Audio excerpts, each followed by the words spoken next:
सर्वेभ्यो नमो नमः। सभी का स्वागत है आज के इस वीडियो में। आज हम बीए पार्ट 2 एग्जामिनेशन 2024 के लिए संस्कृत के पेपर नंबर 2 के इम्पॉर्टेंट क्वेश्चनों पर चर्चा करेंगे। आज का जो हमारा टॉपिक होने वाला है वो है शुकनासु उपदेश।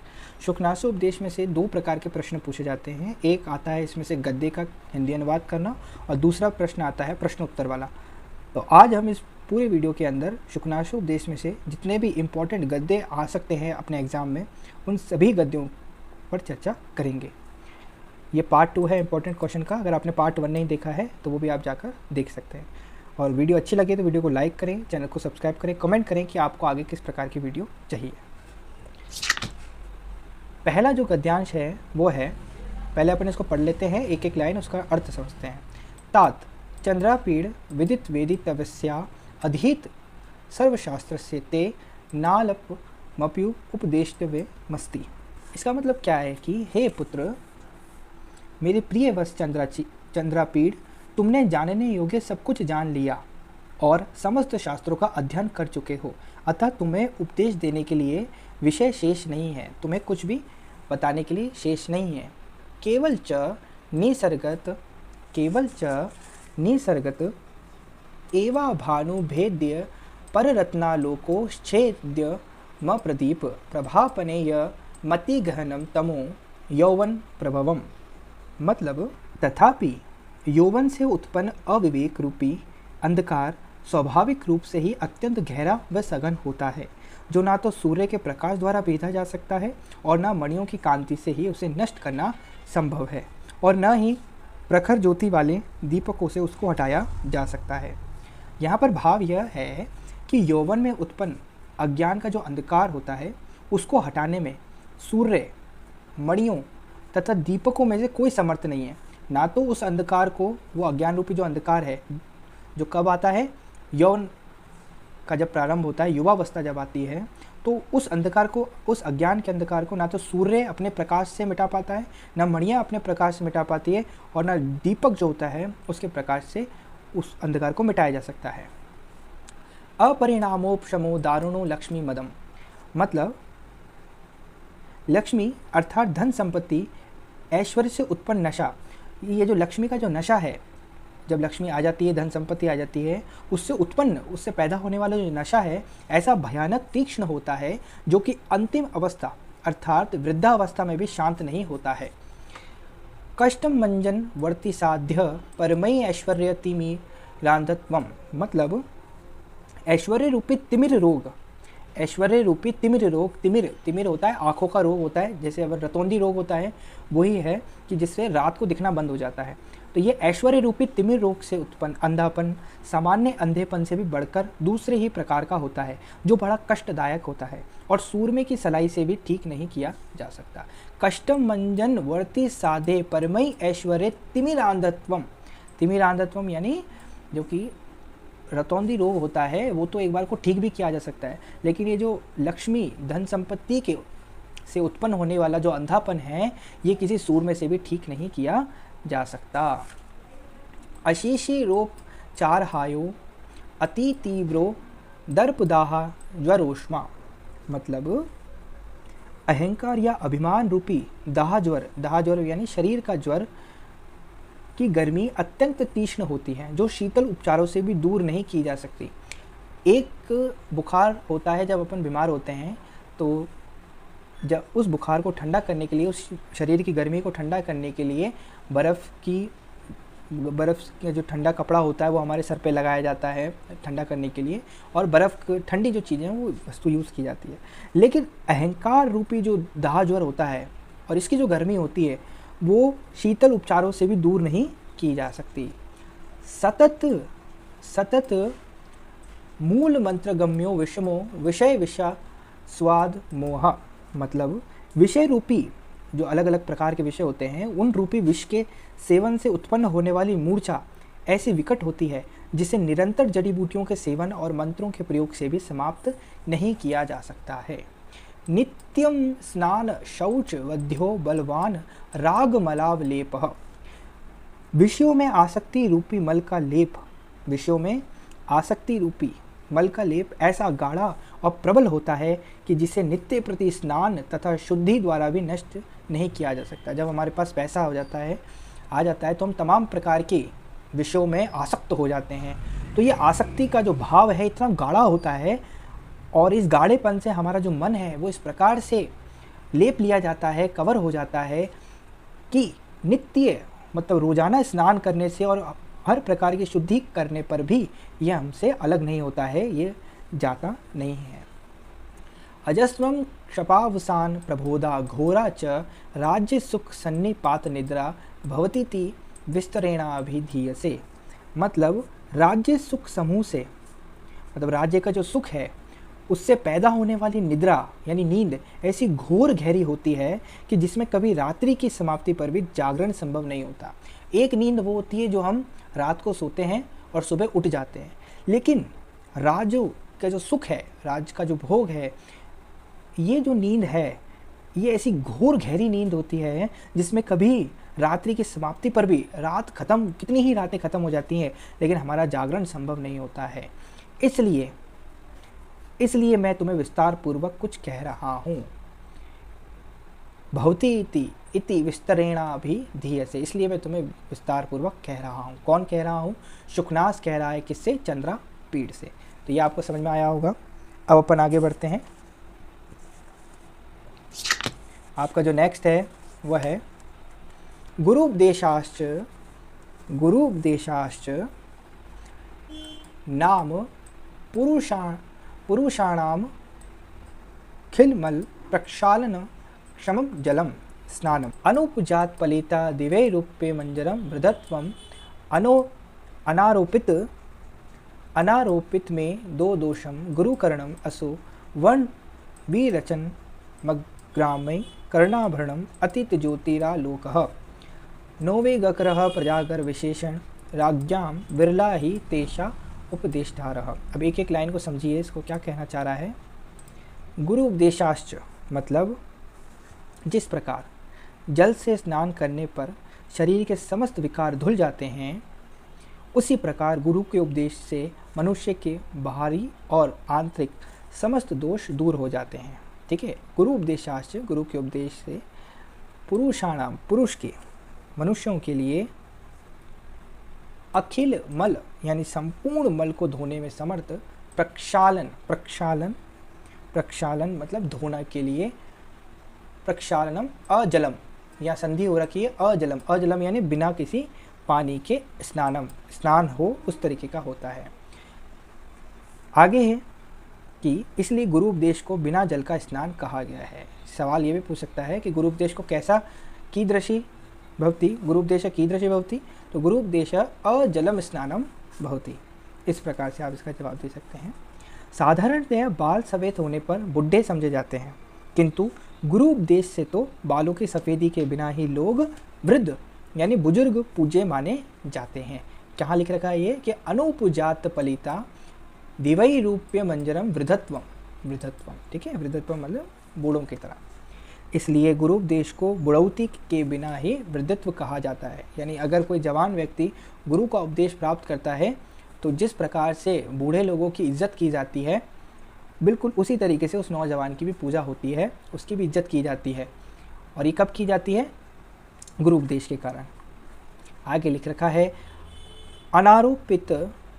अनारोपित में दो दोषम गुरुकर्णम असु वर्ण विरचनम ग्राम में कर्णाभरणम अतीत ज्योतिरा लोकः। मतलब मैदे यानी चर्बी में विकार होने से मनुष्य स्थूल हो जाता है, उसकी तौंद निकल आती है, किंतु गुरु उपदेश को बिना मोटेपन के ही गुरुत्व कहा गया है। यूँ तो स्वर्ण रचित अलंकार ही कानों को सुशोभित करते हैं, किंतु गुरु उपदेश तो स्वर्ण निर्मित नहीं होते हुए भी श्रवण विभूषण है। प्रकाश में ज्योतिरालोक यानी प्रकाश में जगमगाहट होती है, किंतु गुरु उपदेश तो जगमगाहट के बिना ही प्रकाश स्वरूप है। नोवे गक्रह प्रजागर विशेषण राज्ञाम, किंतु गुरु उपदेश तो मनुष्य को शयन के मध्य में यानी नींद के मध्य में जगा देने से उसे बेचैनी हो जाती है, किंतु गुरु उपदेश तो बिना तकलीफ दिए ही जगाने वाला उत्तम साधन है। राजाओं के लिए तो गुरु उपदेश और अधिक आवश्यक है, क्योंकि उनको उपदेश देने वाले बहुत कम होते हैं। विरला ही तेषाम उपदेष्टारः। ठीक है, चलिए अब आगे बढ़ते हैं। आगे है,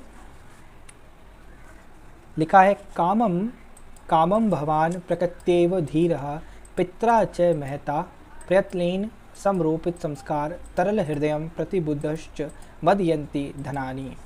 मतलब यद्यपि आप स्वभाव से ही अत्यंत धीर और अपने पिता के प्रबल प्रयत्न से सकल शास्त्र के मर्म को जानने वाले हैं, धन तो चंचल हृदय वाले मूर्ख को ही उन्मत्त करते हैं। यानी सर्वथा सुयोग्य रहने के कारण आपको उपदेश की कोई आवश्यकता नहीं है। तथापि भगवत गुण संतोषो मामेवं मुखरी कृतवान, फिर भी आपके विनय आदि गुण गण से उत्पन्न संतोष ने ही मुझे इस प्रकार के उपदेश देने में प्रवृत्त किया है। ये कौन कह रहा है? ये शुकनास कह रहा है। इदमेव च पुनः पुनरभिधीयसे विद्वांसमपि सचेतनमपि महासत्वमपि विजातमपि धीरमपि प्रयत्नवन्तमपि पुरुषमियं दुर्विनीता खली करोति लक्ष्मीरति। और इतना ही तुमसे बार बार कहता हूँ कि विद्वान, सावधान, शक्तिशाली, कुलीन, धैर्यवान और उद्यमी पुरुष भी इस दुराचारिणी लक्ष्मी के प्रभाव से दूषित बना दिए जाते हैं। सर्वथा कल्याणी पित्रा क्रियमाणम अनुभवतु भवान वयोव राज्याभिषेकम मंगलम। अपने पूज्य पिता के द्वारा मंगलमय विधान पूर्वक अभी अभी की जाने वाली युवराज पद की प्रतिष्ठा के सुखों का चिरकाल तक अनुभव करो। कुल क्रमागत तामुद वह पूर्व पुरुषैरुणाम धुरम। अपने पूर्वजों से अभी तक धारण किए गए वंश परंपरा से प्राप्त राज्य के भार का वहन करो। अवन में द्विषिताम शिरामसी। शत्रुओं के मस्तक को नीचे झुकाओ। उनमें स्वबंधु वर्गम। और अपने बांधवों को ऊपर उठाओ, यानी अपने जो भाई बंधु हैं उनको ऊपर उठाओ। अभिषेकानंतरंश प्रारब्ध दिग्विजय परिभ्रमण विजितामपि तव पित्रा सप्तद्वीप भूषणा पुनर्विजय स्व सुंदराम। राज्याभिषेक महोत्सव के बाद ही विश्व विजय के लिए उद्यत सभी दिशाओं में भ्रमण करते हुए आप अपने पिता के द्वारा जीती हुई 7 द्वीपों से अलंकृत वसुधा यानी भूमि पर फिर से विजय प्राप्त करें। अयंश्चते कालः प्रताप मारो उपचितुम। मतलब यही तो आपके पराक्रम के विस्तार का समय है। आरुण प्रतापो ही राजा त्रैलोक्यदर्शीव सिद्धादेशो भवति इत्यता वदभिधायोपशशाम। क्योंकि प्रारंभ में जिस राजा का प्रताप सुदृढ़ हो जाता है, आगे चलकर उसके आदेश त्रिकालदर्शी सिद्ध योगियों के वचनों के समान अमोघ होते हैं। इतना कहकर मंत्रीवर शुकनास ने अपने उपदेश को समाप्त कर दिया है। सारे के सारे इंपॉर्टेंट है, आपको सब ध्यान रखना है इसमें। अब नेक्स्ट है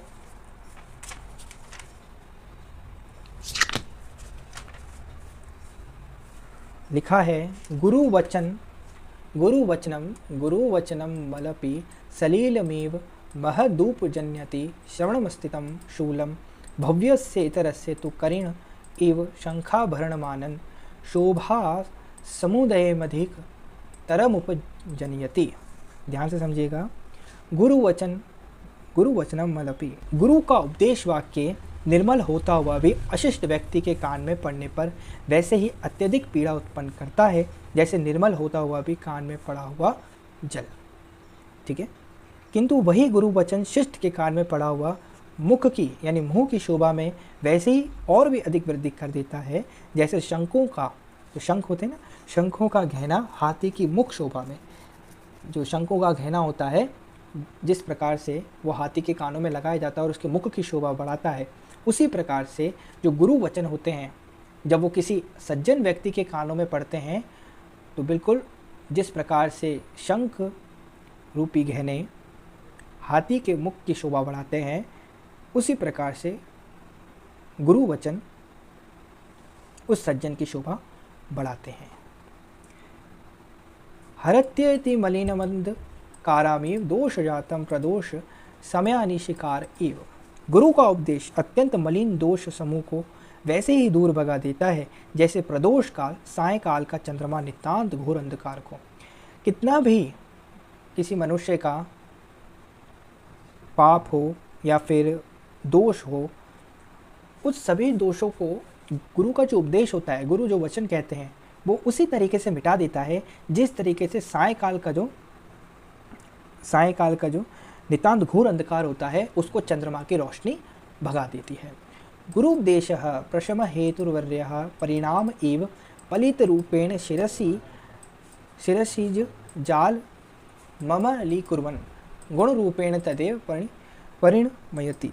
यानी अंतःकरण की वृत्तियों की शांति का कारण गुरु का उपदेश उसी दोष समूह को निर्मल बनाता हुआ गुण रूप में वैसे ही बदल देता है जैसे बुढ़ापा केश समूह को स्वच्छ बनाता हुआ श्वेत रूप में बदल देता है। भाव यह है कि वृद्धावस्था जैसे पहले से विद्यमान बालों के कालेपन को सफ़ेद रंग में बदल देती है, वैसे ही गुरु का उपदेश भी पहले से अचेतन मन में स्थित काम, इच्छा व वासना को धर्म कार्यों में, क्रोध को दंड व्यवस्था में, लोभ को स्वर्ण में, मद को दान में बदलकर उन दोषों को गुणों में बदल देता है। जो भी हमारे अंदर जो गुण होते हैं, जो भी हमारे अंदर गुण अवगुण होते हैं, उन अवगुणों को गुरु का जो उपदेश होता है वो गुणों में परिवर्तित कर देता है। ये हुआ हमारा कंप्लीट यहाँ पर। अब एक है नेक्स्ट है यथा यथा चेयम चपला दीप्यते तथा तथा दीपशिखम कंजल मलिनमेव काम केवल मद्वतमति। मतलब बिजली के समान चंचल यह लक्ष्मी जैसे जैसे प्रकाश करती है वैसे वैसे ही दिए की लौ के समान काजल की भांति सिर्फ काली करतूतें ही दिखलाती है। तथा ही इयं संवर्धन वारी धरा तृष्णा विषवल्ली नाम। मतलब क्योंकि जिस प्रकार जल की धाराओं से विष की लताओं का पोषण होता है, जो जहरीले पेड़ होते हैं, पौधे होते हैं, वो भी किसके कारण, जल की प्राप्ति के कारण ही तो बढ़ पाते हैं। यहाँ लिख रखा है क्योंकि जिस प्रकार जल की धाराओं से विष की लताओं का पोषण होता है, उसी प्रकार ये लक्ष्मी भी मनुष्यों की लालसा को आगे बढ़ाती रहती है। मनुष्य की जो लालसाएं होती हैं उसको आगे बढ़ाती रहती है। व्यात गीतीन्द्रिय मृगाणाम निवास सर्जिण वलभी धनमद पिशाची का नाम तिमिरोन गति ही।